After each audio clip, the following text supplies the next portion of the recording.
Russia invasion of Ukraine. How might the war end? 5 scenarios. Short war. Russia's military efforts are escalated in this scenario. Across Ukraine, there are more indiscriminate artillery and rocket strikes. The Russian Air Force, which has so far played a minor role in the conflict, has launched a devastating airstrikes. Massive cyber attacks wreak havoc on Ukraine's critical infrastructure. Energy and communication networks have been disrupted. Hundreds of thousands of civilians are killed despite valiant fighting. Kyiv falls in a matter of days. A pro-Moscow puppet administration takes over the government. President Zelensky is out of the picture or escapes to western Ukraine or possibly abroad to establish an exile government. President Putin announces victory and pulls back some soldiers, leaving enough to hold control. Thousands of people are still fleeing to the west. Ukraine has joined Belarus as a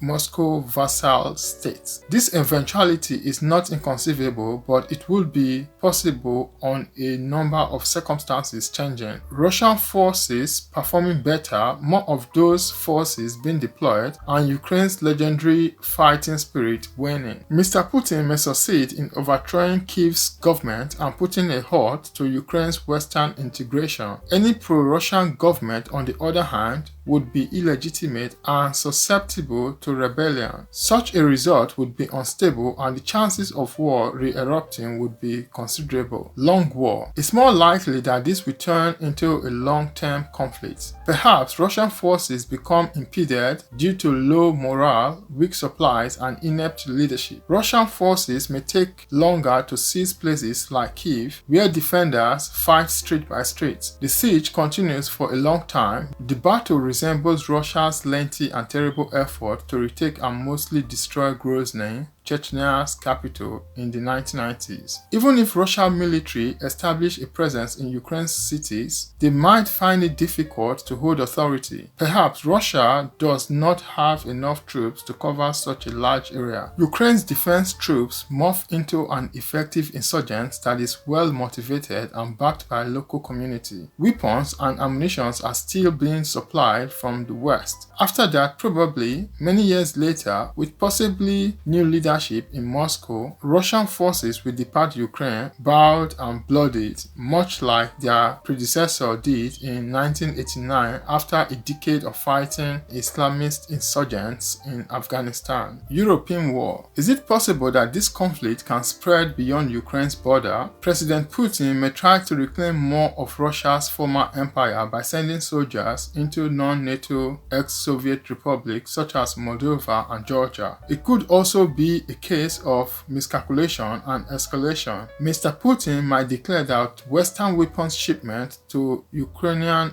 forces are an act of aggression that requires retribution. He might threaten to send soldiers into NATO member Baltic republics like Lithuania in order to construct a land corridor with Russia's coastal enclave of Kaliningrad. This would be extremely risky and could lead to a conflict with NATO. An attack on one member of the military alliance is considered an attack on all members. According to Article 5 of the organization's charter, Mr. Putin, on the other hand, might take the risk if he believes it is the only way to save his presidency. He might be tempted to push further if he were facing defeat in Ukraine. We now know the Russian President Vladimir Putin is willing to defy long-standing international conventions. The use of nuclear weapons can be justified using the same argument. Mr. Putin raised the alert level for his nuclear troops this week. Most analysts believe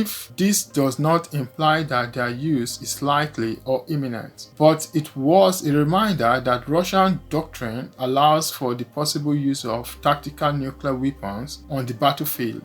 Diplomatic solution. Is there still a chance for diplomatic solution? Despite everything, the guns are talking today, but the route to discussion must always be open. Certainly, the conversation continues. President Macron of France has spoken to President Putin on the phone. Diplomats claim that feelers are being sent to Moscow. Surprisingly, Russian and Ukrainian officials gathered near the Belarusian border for negotiations. it's possible that they haven't made much progress. Putin appears to have embraced the idea of a negotiated truce by consenting to the talks. The key question is whether the West can provide what diplomats refer to as off-ramp, an exit from a major highway in the United States. Diplomats think it's critical that Putin understand what it would take for Western sanctions to be lifted so that a face-saving compromise can be reached. Consider the following scenario. The battle is not going well for Russia. Moscow is becoming increasingly uneasy as a result of the sanctions. As the body bags return to Russia, the opposition intensifies. Mr. Putin is beginning to wonder if he has taken on more than he can handle. He believes that keeping the war going poses a larger threat to his authority than terminating it. China intervenes, putting pressure on Moscow to make a deal, threatening not to buy Russian oil and gas unless the situation calms down. As a result, Mr. Putin begins to look for a way out. Meanwhile, the Ukrainian authorities observe the country's continued ruin and think that a political settlement may be preferable to such a tragic loss of life. As a result, diplomats interact and agreement is reached. Ukraine, for example, recognizes Russian authority over Crimea and parts of Donbass. Putin, for his part, recognizes Ukrainian independence and the country's right to strengthen connections with Europe. This may not appear to be the case. However, it is not beyond the realms of possibility that such a situation may emerge from the ashes of a bloodbath. Putin ousted.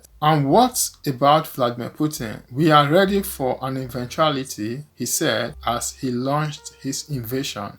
But what if the result is that he loses power? It may appear impossible, however, the world has evolved in recent years, and such issues are increasingly being discussed. It is now as conceivable that there will be regime change in Moscow as in Kiev. Mr. Putin is pursuing a terrible war. Hundreds of thousands of Russian soldiers are killed. The economic penalties are starting to bite. Mr. Putin's popularity is dwindling. Perhaps a populist revolt is on the horizon. He suppresses opposition with Russian internal security forces. However, things go sour when enough members of Russian military, political and economic elite turn against him. The West makes it clear that if Putin steps down and is replaced by a more moderate leader, certain sanctions will be lifted and normal diplomatic ties would be restored. There is a bloody palace coup and Putin is out. Again, this may not appear to be the case right now. However, it is not impossible that those who have profited from Mr. Putin's efforts no longer trust he can protect their interests. Conclusion: these situations are not mutually exclusive. Some of them could be combined to yield various results. However, the world has altered as a result of this fight. It will not return to its previous state. Russia's relationship with the rest of the world will change. The way Europeans think about security will change, and the liberal international rule-based system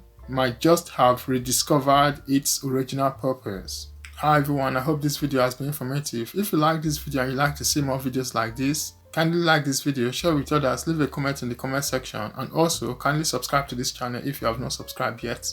Thanks for watching, have a nice day, and look out for the next video.